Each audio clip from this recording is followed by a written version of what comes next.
배우가 알려주는 폰 끄고 행복해지는 법 여유를 훔치는 방법.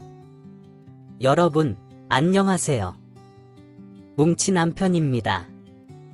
매일 쉼없이 바쁜 일상을 살고 계신가요?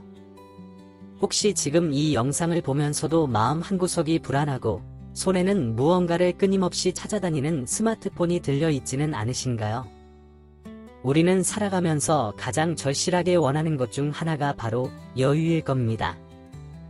하지만 그 여유는 늘 잡힐 듯 잡히지 않는 신기루처럼 느껴지죠. 오늘은 그 여유를 어떻게 찾을 수 있는지 그 방법을 알려주는 아주 특별한 책, 배우 헤이든 원님의 첫 산문집 여유를 훔치는 방법을 들고 왔습니다. 한 배우의 성공 스토리가 아닌 우리 모두의 삶에 깊은 울림을 주는 진솔한 이야기입니다. 오늘 이 영상을 통해 잠시 동안만이라도 여러분의 마음속에 여유의 씨앗을 심어보는 시간을 함께 가져보시길 바랍니다. 1. 여유는 누군가 주는 것이 아닌 내가 훔쳐야 하는 것. 여유를 훔치는 방법. 방 안에 누워 멍하니 휴대폰을 바라보고 있다. 처음에는 분명 무언가를 찾아보려 했던 것 같은데 어느새 그 목적은 사라지고 시간도 잊은 채 화면 속에 떠도는 알고리즘의 키워드를 무의식적으로 따라가고 있었다. 나도 모르게 떠오르는 궁금증에 이끌려 또다시 스크롤을 내리던 그때 손끝 사이로 맑고 푸른 하늘이 눈에 들어왔다. 휴대폰을 쥔 손을 내리고 가만히 하늘을 바라보았다. 흰 구름은 멈춰있지 않고 바람에 밀린 듯 천천히 움직이고 한 마리의 새가 자유로이 허공을 가로지르며 반대편 건물로 날아갔다. 내 방의 세상과 창밖의 세상은 같은 여유인 듯 보이지만 달랐다. 문득 휴대폰을 오래 바라보고 있던 내 모습이 제 3자처럼 느껴졌다. 지금 이 휴대폰이 나에게 없었다면, 더 나아가 휴대폰이 세상에서 사라졌다면 어떨까 생각해 보았다. 상상이 가지 않았다. 막연한 두려움도 밀려왔다. 무서움보다 불편함에서 오는 두려움일까? 하지만 분명 나는 휴대폰이 없던 시절을 살아본 적이 있었다. 그때 그 시절에는 나는, 나의 부모님은, 우리는 불편했을까? 이런저런 생각들이 꼬리에 꼬리를 물며 이어졌다. 그리고 불편했던 순간보다 오히려 아름다웠던 순간들이 하나둘 떠올랐다. 그래, 나가자. 붙들고 있던 휴대폰을 내려놓고 당장 밖에 나가기로 결심했다. 오늘만큼은 휴대폰 없이 1시간만이라도 보내보자. 짧지만 진지한 도전이었다. 휴대폰이 없어도 충분히 행복할 수 있는 나만의 방법을 찾고 싶었다. 처음 집을 나섰을 때는 어색하기 짝이 없었다. 작은 노트와 연필은 주머니에 넣고 책은 손에 든 채 무작정 걸었다. 이른 아침이라 그런지 참새들의 지저귀이 들려왔다. 일찍이 등교하는 아이도 보았다. 누군가를 기다리듯 고개를 숙인 채 휴대폰을 들여다보고 있었다. 그 아이의 모습 위로 등굣길에 친구를 기다리던 어린 시절의 내 모습이 겹쳐졌다. 하늘을 올려다보니 창문 너머로 보던 하늘과는 또 다른 훨씬 더 넓고 깊은 하늘이 내 머리 위에 파랗게 펼쳐져 있었다. 구름 한 점 없는 하늘 아래 울창한 나뭇잎들이 눈부신 햇빛을 가리듯 나의 머리 위에 드리워 있었다. 나뭇잎 사이로 빛이 빼곡빼곡 고개를 내밀었다 숨었다 했다. 이 모든 순간들이, 장면들이, 감각들이 하나하나 나에게 다가왔다. 이것들이 갑작스럽게 내게 다가온 걸까? 아니면 내가 이제야 이 가까운 것들을 볼 수 있게 된 걸까? 내 안에 있었던 새로운 눈이 트이는 느낌이었다. 이 모든 것 사실 새로운 게 아니었다. 언제나 곁에 있었던 것들이었다. 너무 익숙해져 보이지 않던 것들이 낯설 만큼 새로이 보이는 이 느낌. 이것이 내가 그토록 원하던 여유였다. 지금 내 머리칼을 스쳐 지나가는 바람처럼 내 삶의 모든 찰나는 지나가고 있다. 난 그 시공간을 무수히 지나치고 있었다. 그 찰나의 순간순간이 내 생애의 마지막 순간들이라면 너무나 예쁘지 않을 수 없었다. 나는 마음먹었다. 이 여유를 매일같이 조금씩 훔치기로.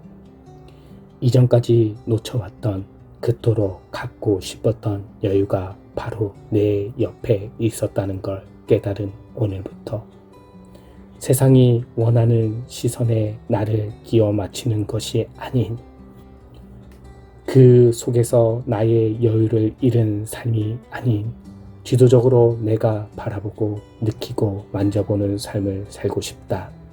소중한 찰나의 순간을 온전히 누리는 것. 이것이 내가 유일하게 창작할 수 있는 나만의 여유였다. 2. 네모의 꿈이 우리를 성장시키는 이유. 네모의 꿈. 오늘 아침 친구와 함께 한강변을 걸었다. 아침에 한강을 만끽하며 이리저리 이야기를 하던 중에 63빌딩이 눈에 들어왔다.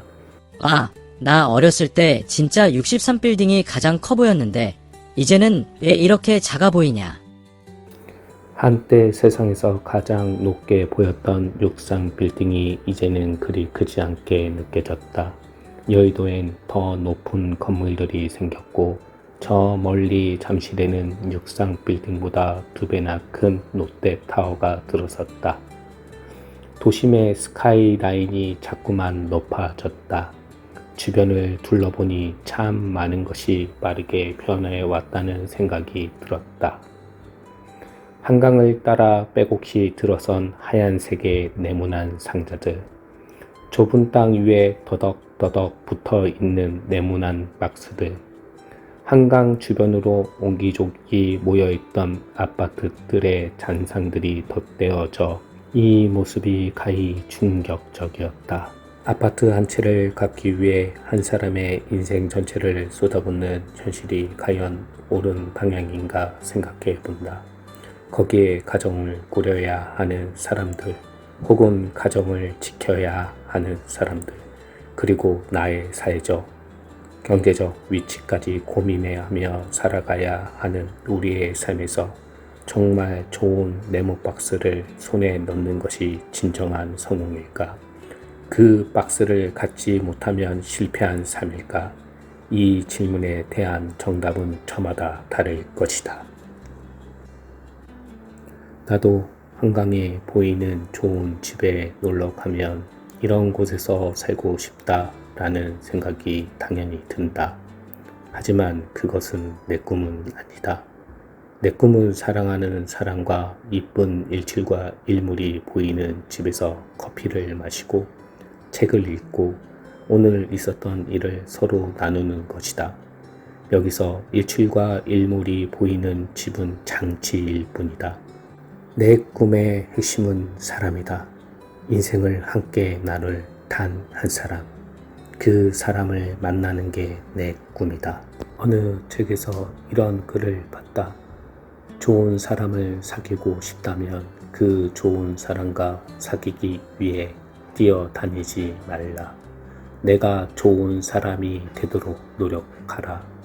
내가 원하는 삶을 살기 위해 오늘의 나는 어떤 노력을 했는가? 스스로에게 묻는다. 나는 분명 쫓는 인생보다 한 걸음이라도 스스로 걷는 인생을 지향한다. 목적지에 도달하는 것도 중요하지만 그 여정 한 걸음 한 걸음이 더 소중하다. 수십 년 전 63빌딩을 지은 수많은 사람들도 그곳을 거쳐간 무수히 많은 사람들도 모두 잠시 머물렀다가 떠나갔다. 영원할 것 같았던 그 시절의 고급 아파트도 세월의 흔적을 이길 수 없고 영원한 가치를 무한히 지닐 수 없다. 결국 영원히 그 자리를 지키는 사람은 없다. 결국 나는 영원하지 않음을 자각하며 살아가는 삶이야말로 진짜 부자라고 생각한다. 그러면 지금 숨 쉬는 것도 고맙고 사랑하는 이들이 평안한 오늘을 함께 보낸다는 것이 고맙다. 빌딩 사이사이에서 조용히 숨쉬는 나무들, 숲, 산, 그리고 넘실넘실 출렁이는 한강에게도 고맙다. 이 감사함을 함께 누릴 수 있는 여유. 네모의 꿈도 있듯 세모의 꿈도 있고 동그란 꿈, 별꿈들도 있다. 세상의 무수한 꿈들이 모두 소중한 것이다. 아침 산책 중 마주한 풍경과 떠오른 생각들, 이 또한 영원하지 않지만 그러기에 더 소중하다. 3. 열정의 씨앗에 긍정이라는 물을 주세요. 그 순간에 우린 부족함이 없었다. 열정. 우리는 너무 쉽게 이제 나이가 있어서 그런 거 못해. 야, 너니까 할 수 있지. 나는 시간이 없어. 나는 늘 똑같은 핑계를 댄다. 열정과 현실 사이엔 과연 관계가 있을까? 나는 없다고 생각한다. 열정엔 열정이 가리키는 방향만 있다. 사람들이 현실과 상식이라는 벽에 갇혀 내 안에 뛰고 싶은 열정을 고립시키는 것일 뿐이다. 수많은 핑계를 다 차지하고 그럼에도 불구하고 하고자 하는 의지를 딱 한 발만 앞으로 내디딘다면 내 앞에 무궁한 가능성의 세계가 펼쳐질 것이다. 열정을 멈추는 것도 다시 뜨게 하는 것도 나의 의지에 달렸다. 2년 전부터 일본어 공부를 시작했다. 이때 모두가 한자가 나오기 시작하면서부터 어려워진다고 했다. 그때 많이들 포기한다고 난 그 말을 듣고 일본어 공부를 시작할 때부터 한자 공부를 절대 놓지 않겠다고 다짐했다. 나와 비슷한 시기에 공부를 시작한 친구들이 묻는다. 한자 공부를 어떻게 했어? 나는 답한다. 그냥 매일 했지. 열정이라는 씨앗에 매일 긍정이라는 물을 주는 것이 건강한 삶을 유지하는 나만의 비법이다. 열정이 무엇이냐 묻는 사람들에게 2024년 백상예술대상에서 이순재 선생님의 특별 무대를 보여주고 싶다. 진정 열정을 가진 자의 힘이다. 저마다의 개성과 재능을 가진 개개인의 열정이 만들어낼 무언가가 얼마나 멋지고 가치로울까. 무척이나 기대된다. 불을 피워보자. 열정의 심지에 나의 의지에. 여러분, 오늘 짧은 시간 동안 여유를 훔치는 방법의 핵심 메시지를 함께 나눠보았습니다. 우리가 잃어버린 여유는 사실 멀리 있지 않았습니다. 눈을 감고 귀를 막았던 우리에게 이 책은 잃어버린 감각을 다시 일깨워주고 세상을 조금 더 다르게 바라볼 용기를 줍니다. 제가 이 채널을 운영하면서 가장 절실하게 바라는 것은 여러분의 삶에 작은 영감이라도 드릴 수 있는 영상을 만드는 것입니다. 이 책을 통해 매일 아침 눈을 뜨는 것이 100억 이상의 가치라는 것을 깨닫고 자신만의 속도로 걸어가는 용기를 얻으셨다면 저는 정말 행복할 것 같습니다. 그러니 여러분, 부디 제가 다음 영상을 만들 수 있도록 저의 절실한 마음을 담아 이 채널을 구독해 주시기를 간곡히 부탁드립니다. 구독 버튼 꾹 눌러주시고 알림 설정도 잊지 마세요. 이 책에 대한 여러분의 생각도 댓글로 남겨주시면 한 분 한 분의 소중한 의견을 읽고 더 좋은 영상으로 보답하겠습니다. 다음 영상에서 또 만나요. 늘 행복하세요.